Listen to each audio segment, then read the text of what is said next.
Talking to oneself is a habit everyone indulges in. We could no more stop talking to ourselves than we could stop eating and drinking. All that we can do is control the nature and the direction of our inner conversations. Most of us are totally unaware of the fact that our inner conversations are the causes of the circumstances of our life. We are told that as a man thinketh in his heart, so is he. But do we know that man's thinking follows the tracks laid down in his own inner conversations? To turn the tracks to which he is tied in the direction in which he wants to go, he must put off his former conversation, which is called in the Bible the old man, and be renewed in the spirit of his mind. Speech is the image of mind. Therefore, to change his mind, he must first change his speech. By speech is meant those mental conversations we carry on with ourselves. The world is a magic circle of infinite possible mental transformations, for there are an infinite number of possible mental conversations. When man discovers the creative power of inner talking, he will realize his function and his mission in life. Then he can act to a purpose. Without such knowledge, he acts unconsciously. Everything is a manifestation of the mental conversations which go on in us without our being aware of them. But as civilized beings, we must become aware of them and act with a purpose. A man's mental conversations attracts his life.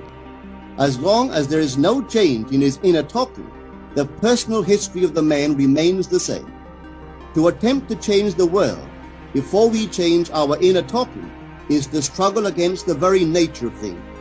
Man can go round and round in the same circle of disappointments and misfortunes, not seeing them as caused by his own negative inner talking, but as caused by others.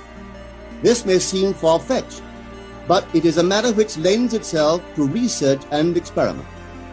The formula the chemist illustrates is not more certainly provable than the formula of this science by which words are clothed in objective reality. One day a girl told me of her difficulties in working with her employer. She was convinced that he unjustly criticized and rejected her very best efforts. Upon hearing her story, I explained that if she thought him unfair, it was a sure sign that she herself was in need of a new conversation piece. There was no doubt that she was mentally arguing with her employer, for others only echo that which we whisper to them in secret. She confessed that she argued with him mentally all day long. When she realized what she had been doing, she agreed to change her inner conversations with her employer. She imagined that he had congratulated her on her fine work, and that she, in turn, had thanked him for his praise and kindness. To her great delight, she soon discovered that her own attitude was the cause of all that befell her. The behavior of her employer reversed itself. It echoed, as it had always done, her mental conversations with him. I rarely see a person alone without wondering to what conversation piece is he tied. On what mysterious track is he walking? We must begin to take life consciously, for the solution of all problems lies just in this. The second man, the Lord from heaven in all of us, is trying to become self-conscious in the body, that he may be about his Father's business. What are his labors? To imitate his Father, to become master of the Word, master of his inner talking, that he may mold this world of ours into a likeness with the kingdom of love. The prophet said, "Be ye imitators of God as dear children." How would I imitate God? Well, we are told that God calls things that are not seen as though they were seen, and the unseen become seen. This is the way the girl called forth praise and kindness from her employer. She carried on an imaginary conversation with her employer from the premise that he had praised her work, and he did. Our inner conversations represent in various ways the world we live in. Our individual worlds are self-revelations of our own inner speech. We are told that every idle word that men shall speak, they shall give account thereof. For by their words they shall be justified, and by their words they shall be condemned. We abandon ourselves to negative inner talking, yet expect to retain command of life. Our present mental conversations do not recede into the past as man believes. They advance into the future to confront us as wasted or invested words. My word, said the prophet, shall not return unto me void, but it shall accomplish that which I please, and it shall prosper in all the things whereto I sent it. How would I send my word to help a friend? I would imagine that I am hearing his voice, that he is physically present, that my hand is on him. I would then congratulate him on his good fortune, tell him that I have never seen him look better. I would listen as though I heard him. I would imagine that he is telling me he has never felt better, he has never been happy. And I would know that in this loving, knowing communion with another, a communion populous with loving thoughts and feelings, that my word was sent, and it shall not return unto me void, but it shall prosper in the things whereto I sent it. Now is the accepted time. Now is the day of salvation. It is only what is done now that counts, even though its effects may not be visible until tomorrow. We call not aloud, but by an inner effort of intense attention. To listen attentively, as though you heard, is to create. The events and relationships of life are your word made visible.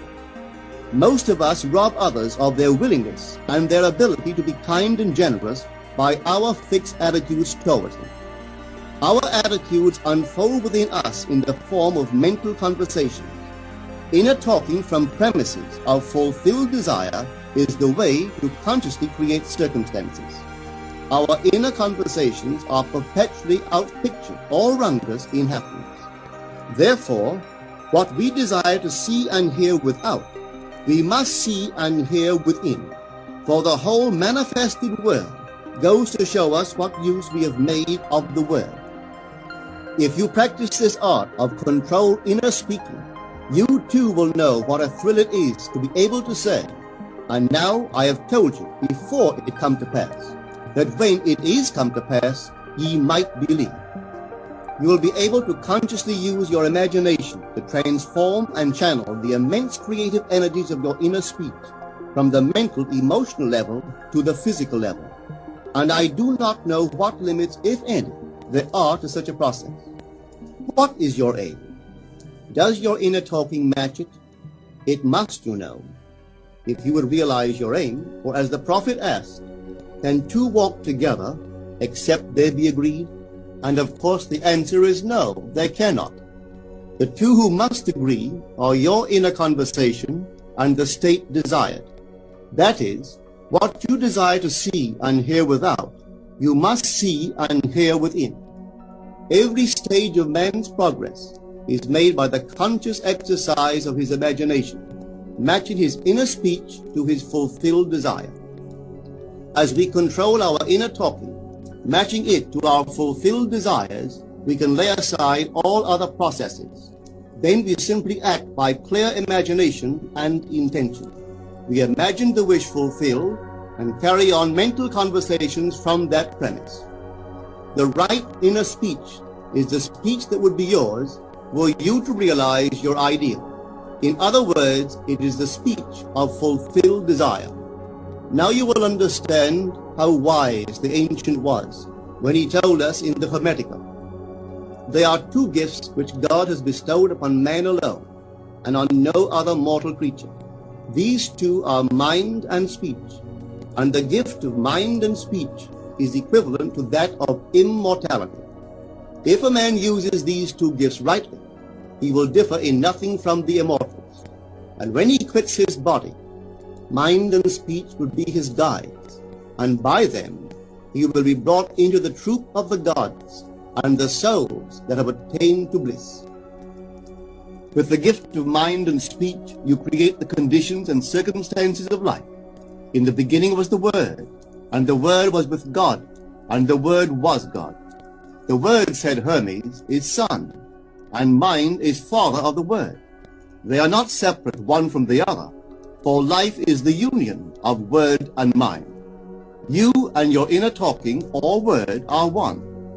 If your mind is one with your inner conversation, then to be transformed in mind is to be transformed in conversation. It was a flash of the deepest insight that taught Paul to write, "Put off the former conversation, the old man, which is corrupt, and be renewed in the spirit of your mind. Put on the new man." Put on the new man and be renewed in the spirit of your mind is to change your inner conversation, for speech and mind are one. A change of speech is a change of mind. The prophet Samuel said, "The Lord spake by me, and his word was in my tongue." If the Lord's word was in the prophet's tongue, then the Lord's mouth that uttered the word must be the prophet's mind. For inner conversations originate in the mind and produce little tiny speech movements in the tongue. The prophet is telling us that the mouth of God is the mind of man, that our inner conversations are the word of God.